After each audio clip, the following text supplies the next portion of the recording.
Bonjour à tous, je vous invite à vous abonner à cette chaîne, à aimer, à partager, à commenter ces vidéos, c'est très important. C'est une manière de nous soutenir. Merci à vous tous. Et tout de suite, nous retrouvons François Bousquet. Bonjour François Bousquet. Bonjour Clémence. Rédacteur en chef de la revue Léman, directeur de la nouvelle librairie. Aujourd'hui, vous nous parlez de sport, France-Maroc. Combien d'interpellations? C'est votre question. Et d'exaction, oui. Vivement ce soir pour France-Maroc, je suis impatient. Ça va être la grande fête du football et du vivre ensemble, Noël avant Noël. Nul doute que l'amitié franco-marocaine en sortira revivifiée. Le dialogue interreligieux grandit et la concorde entre les peuples consolidée.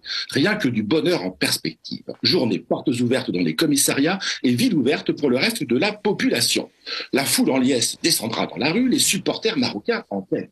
Et tout à leur joie, ils ne vont pas allumer des bougies ni brûler des cierges, mais des poubelles et des voitures. Pas illuminer les vitrines, mais les casser. Pas chanter la Marseillaise, mais la siffler. Pas lancer des pétards, mais des mortiers. Pas faire rôtir des dindes, mais des poulets. Bref, la magie des fêtes, avec un drôle de Père Noël, Homo Festivus dans sa version Islamicus, beaucoup moins amusant que le personnage de Philippe Muret. Alors, je ne me hasarderai pas à livrer un pronostic. L'équipe du Maroc, c'est un bloc ultra défensif aux contre-attaques létales avec des arrières supersoniques. Pour une fois, les Lions de l'Atlas n'ont pas volé leur surnom.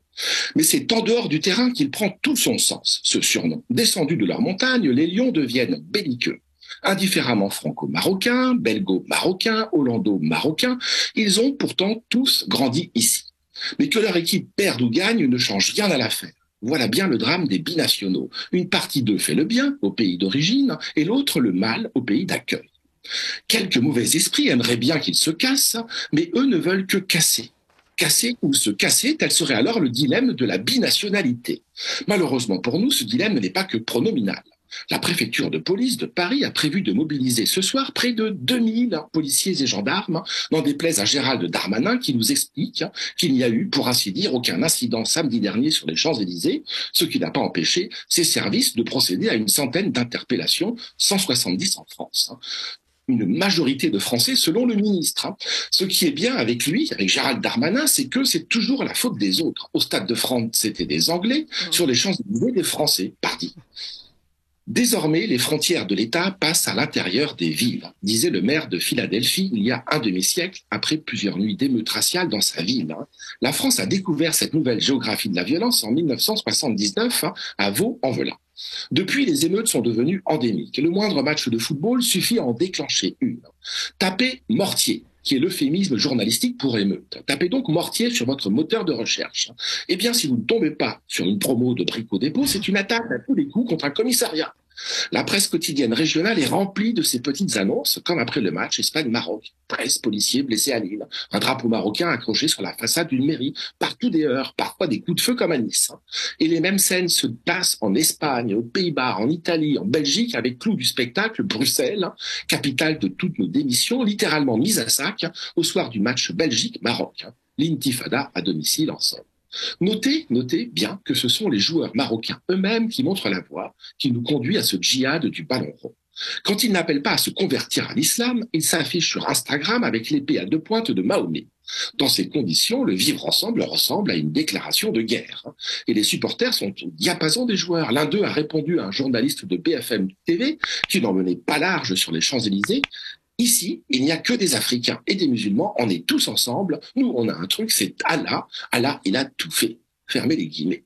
Au journaliste qui lui demandait quelle équipe il aimerait affronter en demi-finale, le Moudjahidine, sein du drapeau marocain, a dégoupillé. La France. Combattre la France, dont acte.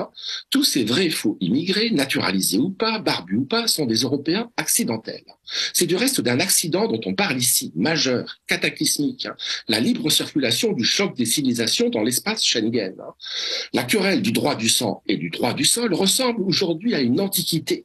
En effet, que reste-t-il du droit du sol quand nous sommes en train d'expérimenter le droit du hors-sol, car de quoi parle-t-on? D'une population délocalisée ici, dont le cœur, la tête et jusqu'au portefeuille restent au pays. C'est vrai dans les tribunes, mais aussi sur le terrain. Le Maroc, c'est une équipe importée. 14 joueurs sont nés à l'étranger, 4 aux Pays-Bas, 3 en France, 3 en Belgique, 2 en Espagne, 1 en Italie, 1 au Canada. L'entraîneur lui-même est né à Corbeil-Essonnes, et il se sent aussi français qu'un supporter marocain né à Vitry-sur-Seine. Alors, à qui va l'allégeance? C'est la seule question.